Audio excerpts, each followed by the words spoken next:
Baik, Assalamualaikum warahmatullahi wabarakatuh. Baik, anak-anak sekalian, jumpa lagi pada kesempatan kali ini di pembelajaran ilmu pengetahuan alam, yaitu dengan topik struktur anatomi jaringan tumbuhan.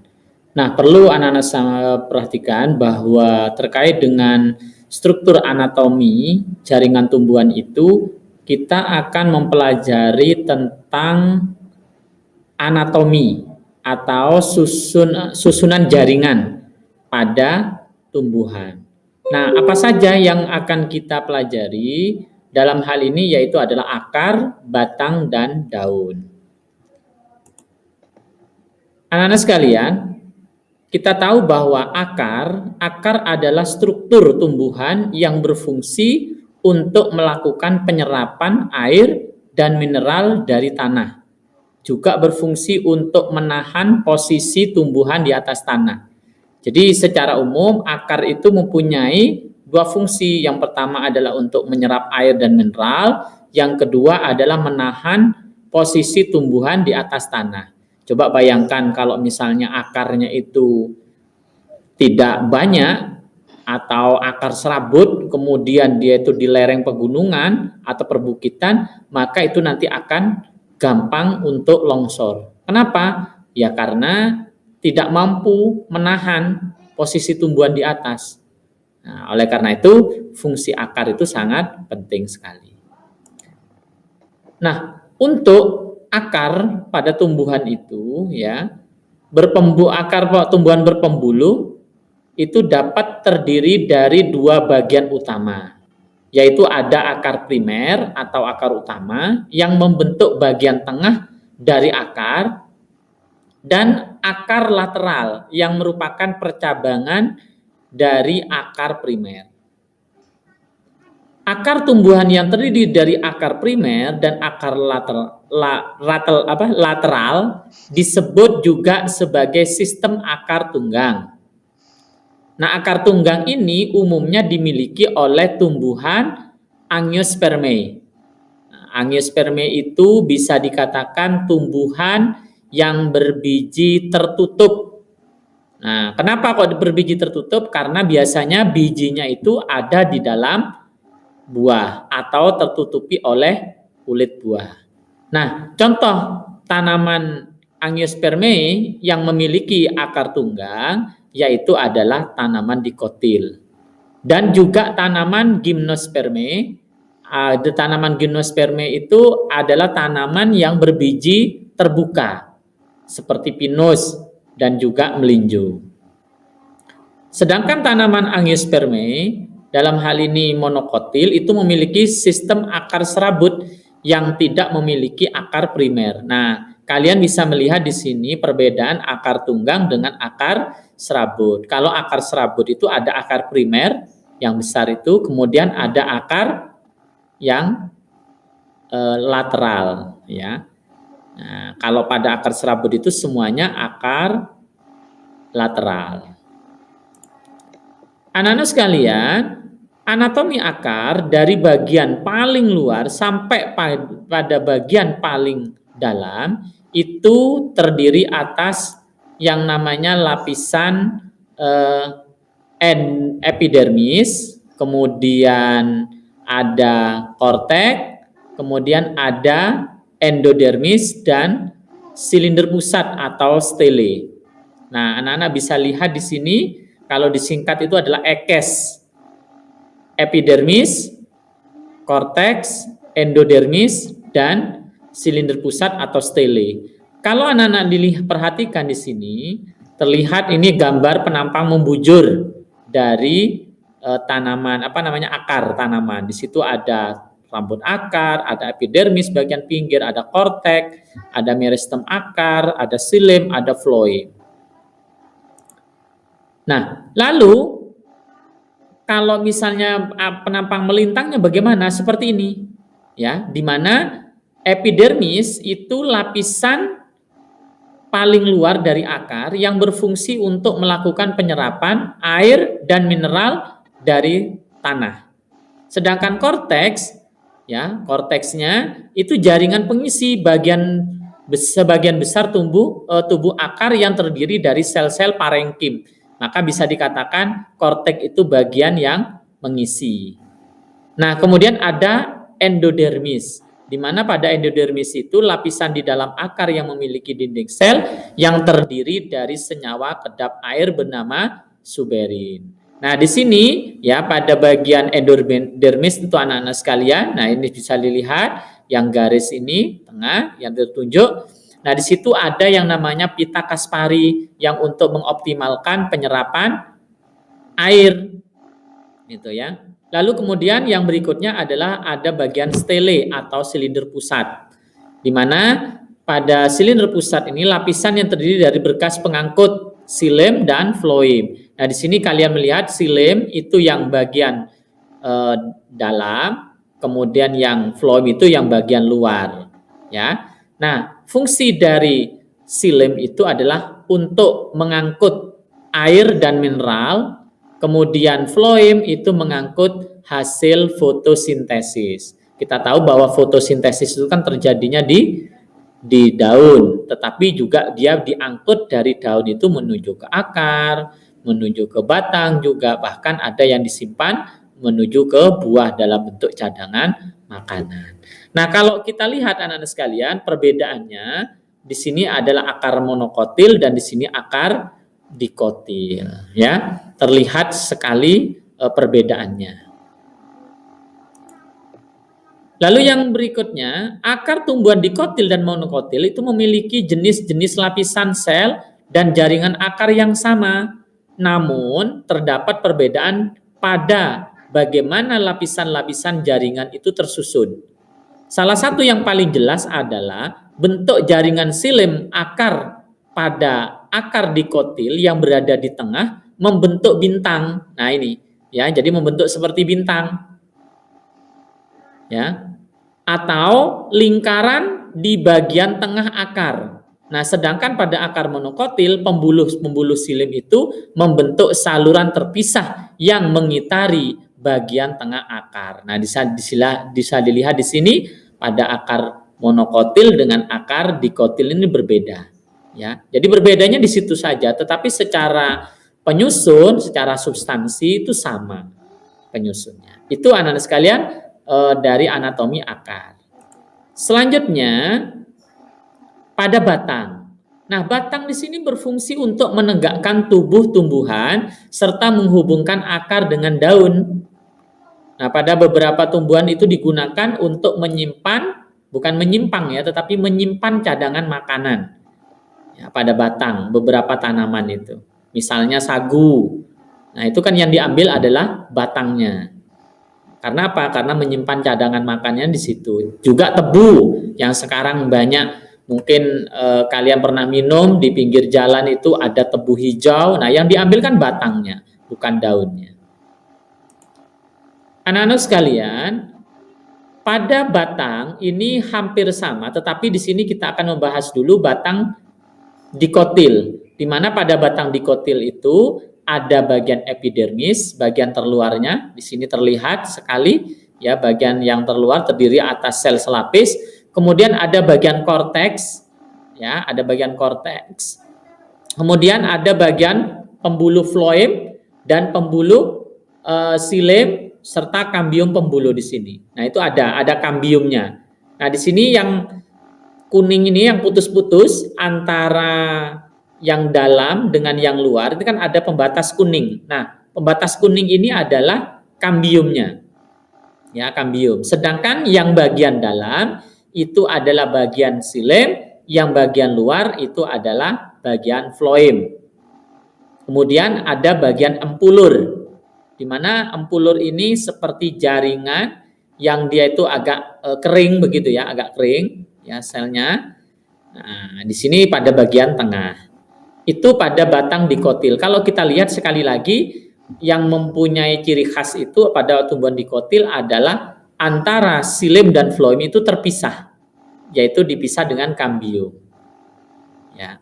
Jadi di sini dikatakan membentuk sebuah cincin yang mengitari seluruh bagian batang, ya, dengan pembuluh floem di luar lapisan kambium pembuluh dan pembuluh silim di dalamnya. Sedangkan untuk yang tanaman atau tumbuhan monokotil, batang tumbuhan monokotil tidak memiliki berbagai lapisan yang terbagi jelas seperti dikotil. Pada batang monokotil itu hanya terdapat lapisan epidermis dan jaringan dasar, di mana pembuluh angkutnya itu, ya, silim dan floemnya itu dia tersebar. Nah ini, yang titik-titik hitam ini sebenarnya adalah berkas pengangkut silim dan floem. Jadi menyebar. Nah berbeda dengan dikotil tadi. Batang tumbuhan monokotil juga tidak memiliki lapisan kambium, sehingga umumnya tidak mengalami perbesaran diameter batang seperti halnya batang tumbuhan dikotil.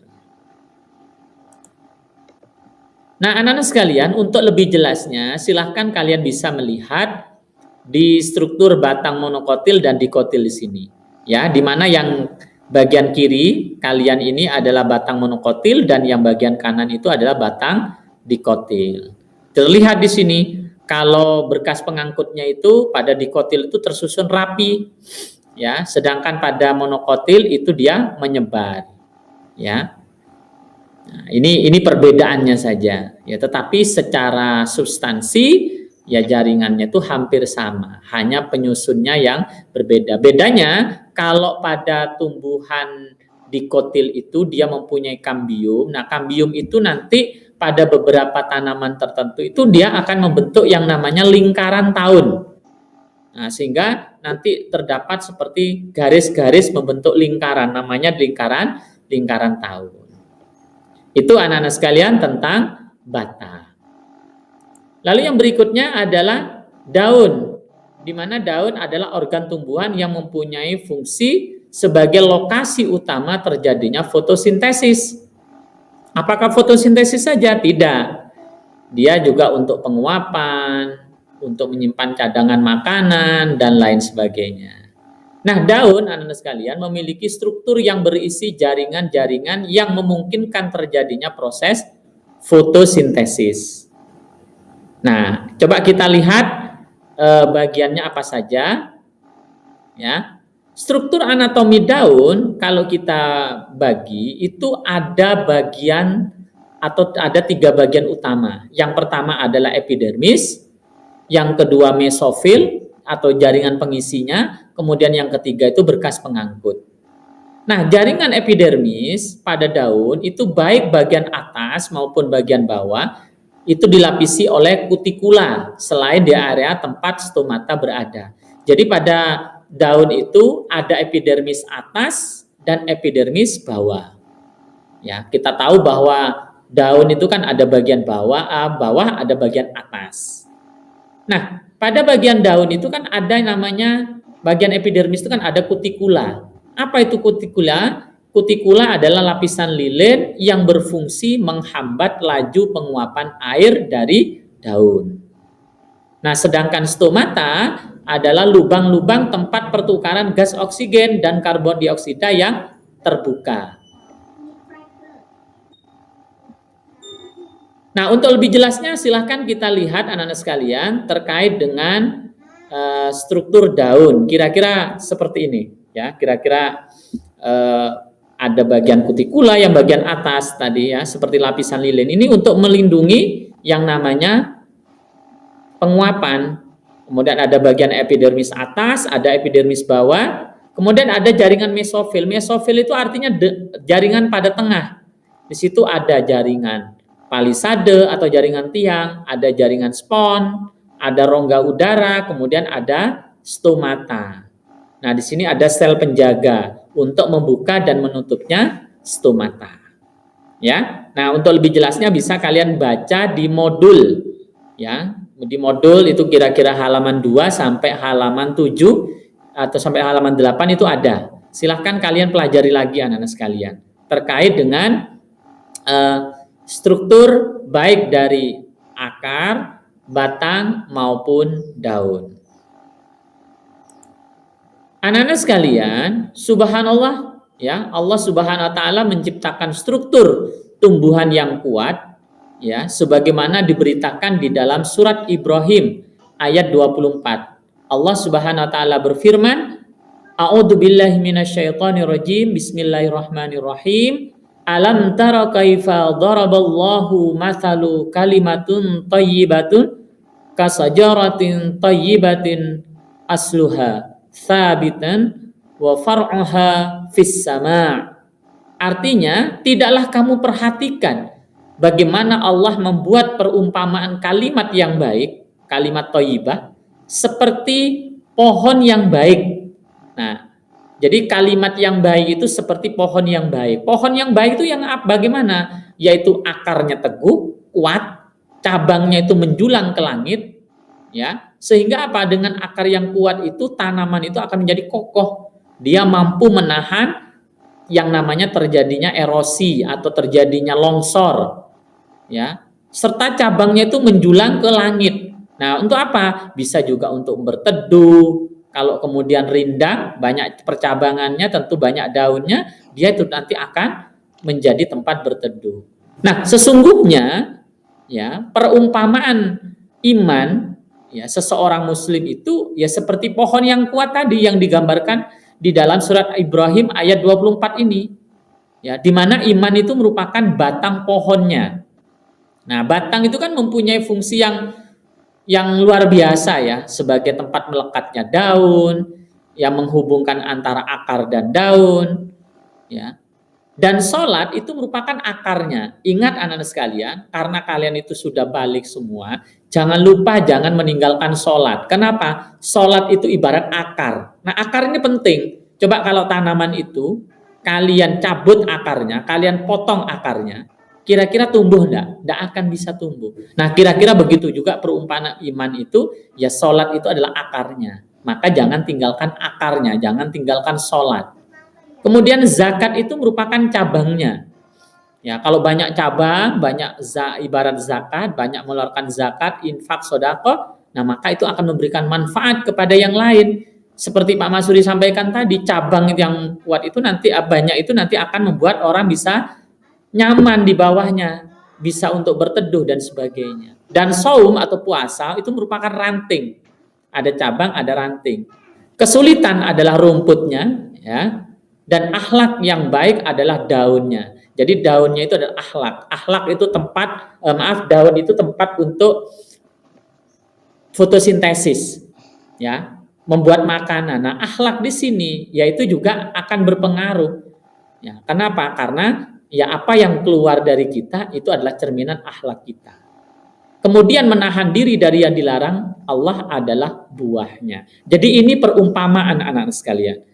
Sehingga dengan kita belajar tentang tanaman, tentang tumbuhan dan strukturnya itu, ya semestinya kita itu belajar tentang keimanan kita.